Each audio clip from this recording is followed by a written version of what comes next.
Hello. Good evening. Hello, everyone. We're almost on time.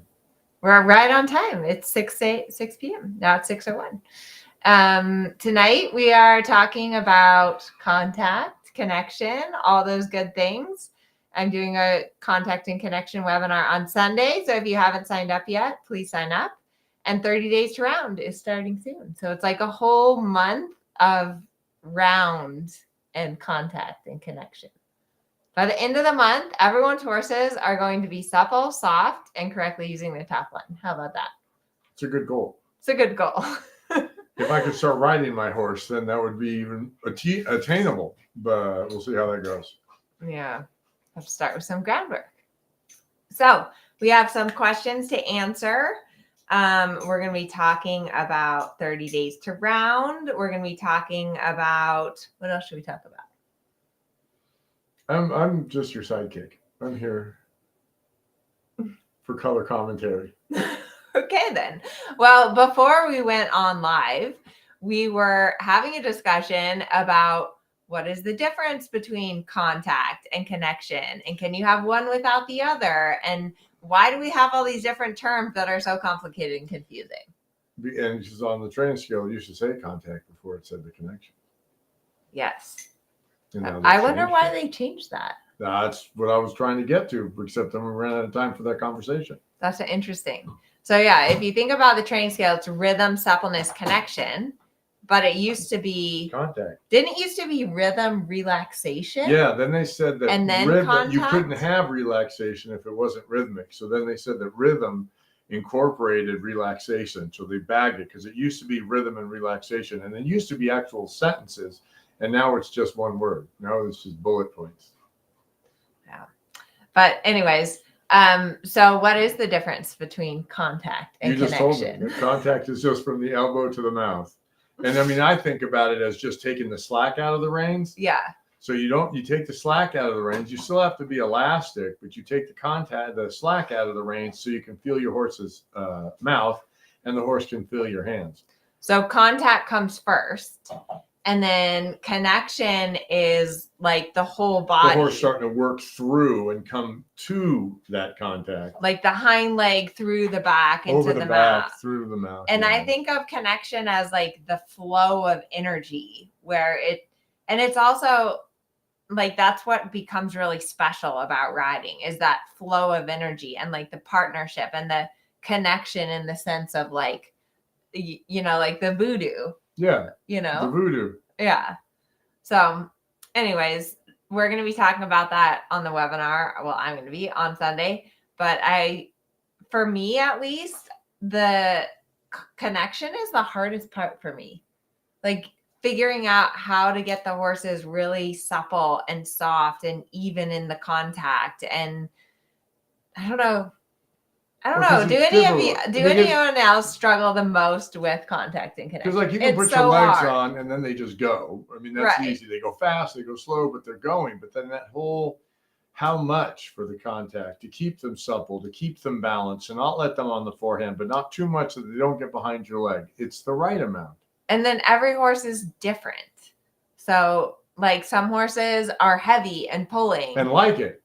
And then some horses are like light, or some horses hang on the left rein. Do you remember how bad Trump was about hanging on the left rein? I do. He would just lean on the left rein and I would hang on him and it didn't work. Did not work.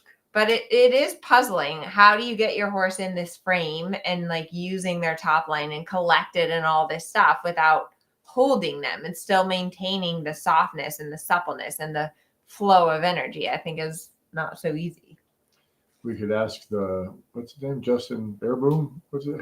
Oh, yeah. Because he seems to have it down. It looks really good then. Yes. We were watching the European Championships last night, and Justin Verbumen and what's his horse's name? Zonic Plus. Yeah. It's just amazing. Like the horse's ears are forward and it's so light and happy and just. And he's so still and everything's just firing. Man, that horse is springy. So anyways, because contact and connection is so hard for so many horses and so many riders, that's why I first created the 30 Day to Round challenge. and we're doing it again this year for the 4th year. I thought people would be tired of it by now, but everyone on my team, at the beginning of our team meeting, we always share like our wins for the week. And 2 of my team members were like, I'm so excited about 30 Days to Round. Like they're all pumped up and excited. So let me know if you're excited for 30 Days to Round. I know if you're in Strides, you're already enrolled in 30 Days to Round, which is super exciting. And we do have some new stuff this year. So because we tweak it some based on what happens. Like people come and they better. Go, hey, we like this more. And so it's always evolving. Just like writing. You're always making it better. I made it into the 4 phases of rounds to like streamline the content a little bit better. We're doing live trainings every single week, which I always think are a lot of fun and get into. By the way, you're going to be doing one together with me. What am I doing? We're doing a live training for 30 Days to Round. Oh, remember, like here in the office, we're going to have to do a demo. Oh, we'll do a demo here on the aids for roundness. So that should be fun because people always like it when we do it together. We need to get better organized this time. We need to get one of those stick horses. A stick horse? Yeah, the stick with the little horse head. And we could ride that? That'd be so much easier. Okay, maybe we could get one that's round. Maybe we could win the 30 Day to Round challenge. We are giving away $10,000 again, which is always fun. I don't think anyone else ever gives away that much prize money. So it's always fun when we can acknowledge your improvement and pay you to train your horse and give you some motivation for it. I think that's a lot of fun. And what else? Last week I was in Europe, which was a lot of fun. I always love going there because the quality of the horses is just amazing and everyone rides well and the horses are like forward and happy. And so it was a lot of fun to be there and very inspiring. And yeah. Did you miss me? I missed you. Definitely aware of your absence. You were holding down the fort, riding all the horses, taking care of the dog. The problem. Okay, so shall we start getting with the questions? We can. All right. Okay, I think our first question is from Stacy. She says, in the upward transition to canter, especially walk canter, my horse dives down for the first stride. Interesting, which also puts me forward. He's too big to hold up, of course. What can I do to help him stay in better balance and light contact in this transition? It's interesting she says he dives down because I feel like most horses climb and lift their head up in the canter transition. Yeah, and so my first thought was she says that she ends up leaning forward because he goes down. It's one of those, which came first? Sit back more. Sit back more. And keep your core tight. Yeah, keep your core tight and do extra leaning back if you need to really use your weight to keep the croup down. Yeah. I mean, rider position is everything, and your horse is your mirror. So if you're tipping forward, then it makes sense that your horse is going to go down. Okay, next question is from Osama. He says, if my horse pulls in the transition, what should I do? Should I loosen the rein or do I pull also? That's a good question. You want to resist it. You don't want to really pull back against it. You don't want to give, nor do you want to take. You have to just be strong right there. Because if you pull, they pull, and now it's a tug of war, you're going to lose and not train your horse. But if you give, well, sometimes I give if my horses are really quite rude, right? And I'll let them fall on the forehand so that they go, oh, hey, I got to balance us. But I don't think that's that situation. And I think you just want to resist that, but do the leg yield so you can supple and not let the horses change their balance. Yeah. You want to keep that horizontal balance.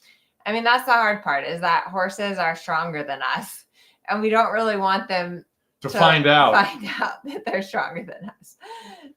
But that's what's so complicated about the contact but that's why you can ride and I can ride and we can ride the same horse because it is about the strength.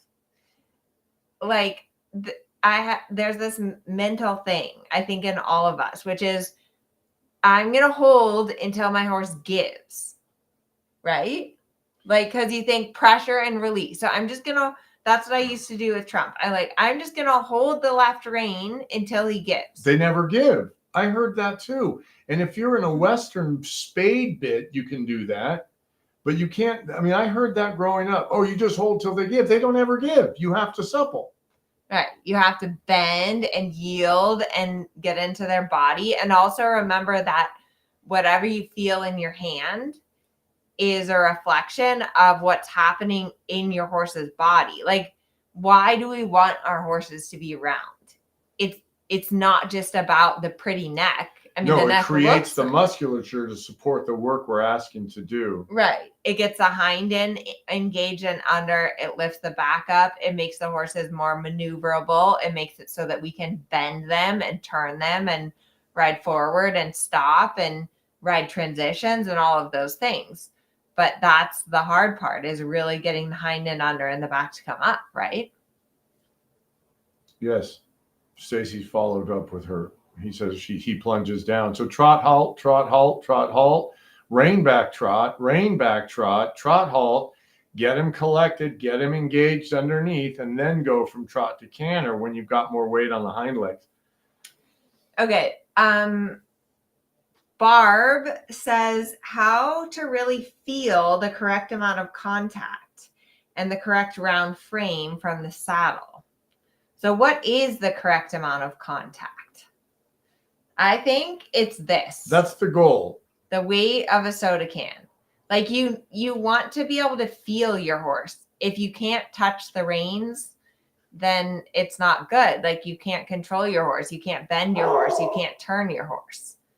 But you don't want to be like Popeye and have your muscles in your arms bulging or your arms hurting at the end of the ride either. Right. It's just no way to go. There was this one horse that I rode on a trip in Europe. I don't know if you were there, but it was so strong. It was like pulling my arms out of the socket. And then the next day, my arms were like sore. They were like physically sore because the horse was just hanging and pulling so hard on me. But they're taught that. It's how they're ridden. It's how they're ridden. If the rider holds them up, then the horse goes, all right, I'll lean on your hands. Yeah. Because it doesn't matter if you do 10 pounds, the horse can do 11. It doesn't matter if you do 400 pounds, the horse can do 401. I don't care how strong you are, the horse can still add 2 more pounds to that. Yeah. And so if you teach your horse to lean on your hands and you stand in the stirrups and you counterbalance it, the horse goes, okay, we'll do it this way. He doesn't care. Yeah. You teach them to be supple. You teach them about self-carriage. If you teach them to be heavy, they're heavy. Yeah. But that's, I think, why everyone loves 30 Days to Round, is because it's like the only program that I know of that really goes through from the beginning. Like, say you have a horse that needs retraining, right? A horse that isn't perfect in the contact, that doesn't go round correctly. Where do you start and how do you actually get that result? How do you get a horse that's round and supple and soft? And that's what a lot of people are missing. And I know I was missing when I first started riding dressage, because I did for 12 years till I met Albrecht. I can still hear my trainer like, rounder, your horse has to get rounder. And I'm like, well, like my hands hurt, I'm pulling, I'm kicking, and it's not working. So how do you break that down for your horse? How do you teach your horse to supple and soften and use themselves correctly? And that's really a hard thing. And it's a little bit different on every horse, right? No, right, because conformation has, I mean, then there's form to function. If you have a horse that's a little downhill, it's going to be harder. Or crookedness will affect it. For sure. And I'm just talking about conformation. Yeah, conformation has a huge part of it. And the other thing with conformation is some horses just conformationally curl. Yes. Some horses conformationally are really up in the neck and hollow. Some horses are downhill. And then there's also the mental aspect of it.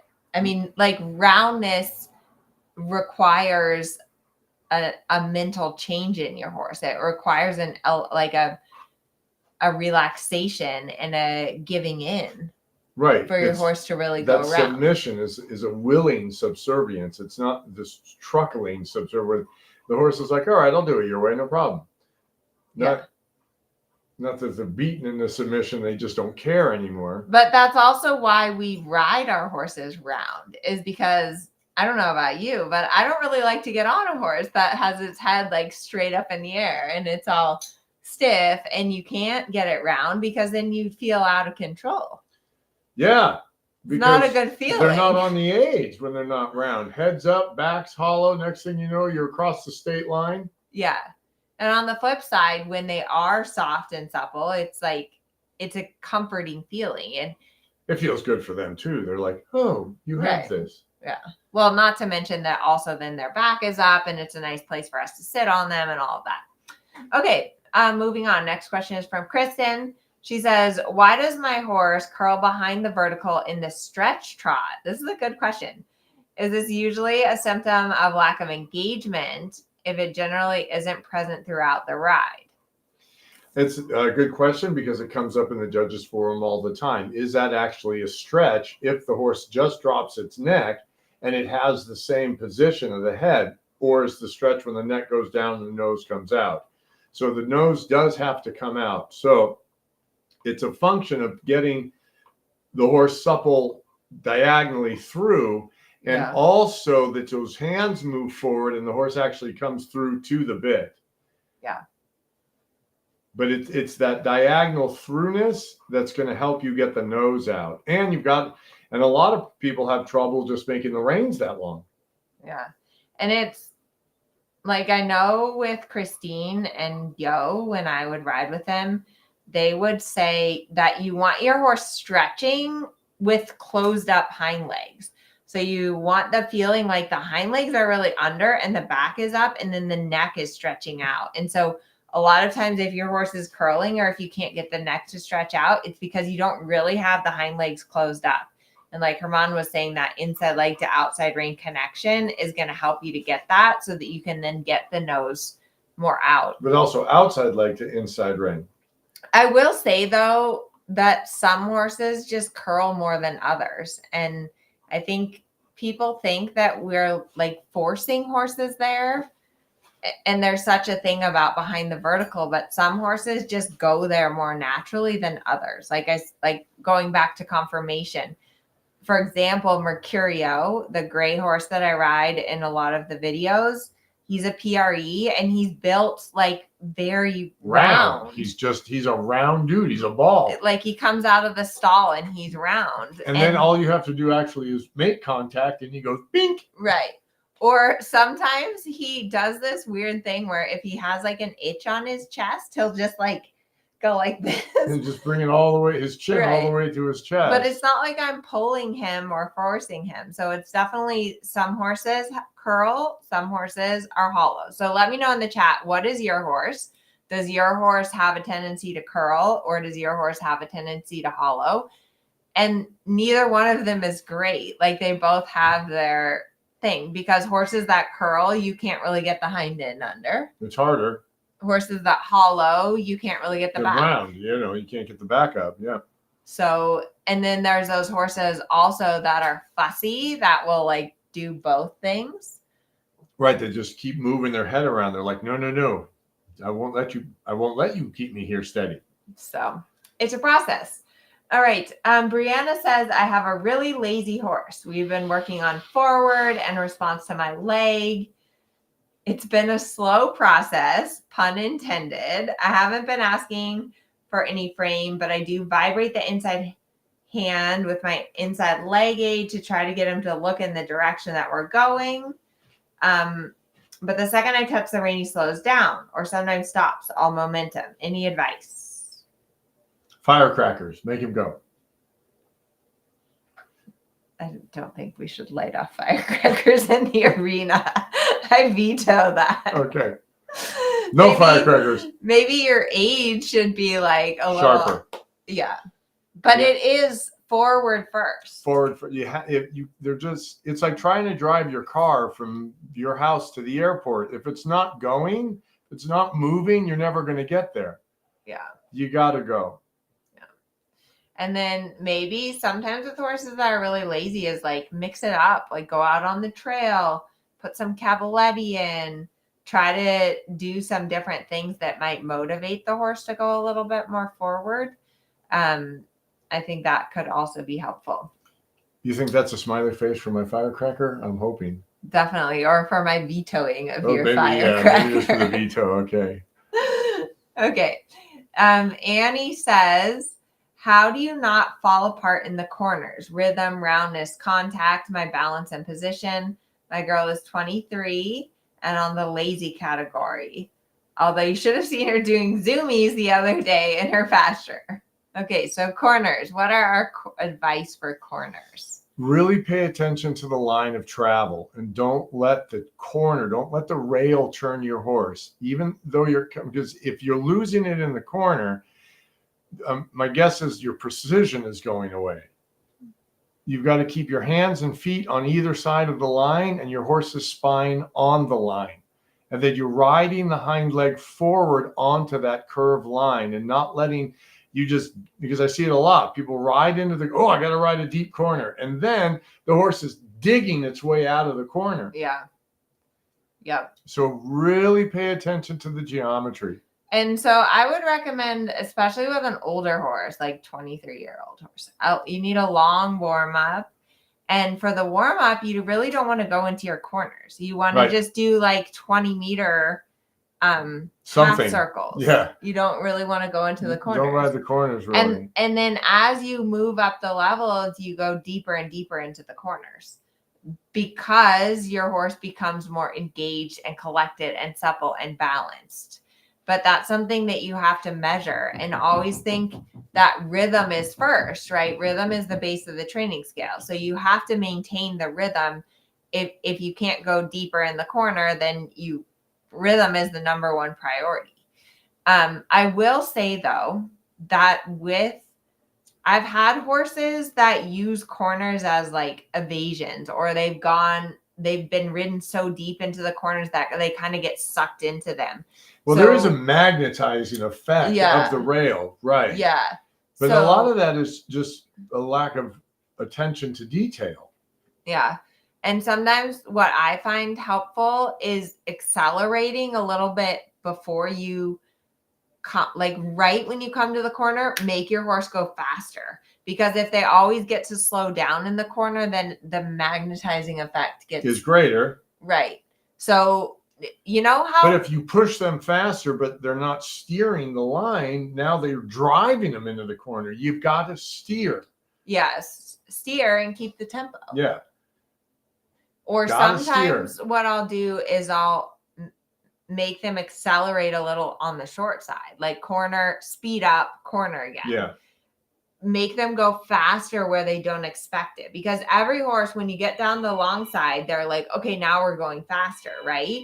And then you get to the corner and they think slow for the turn.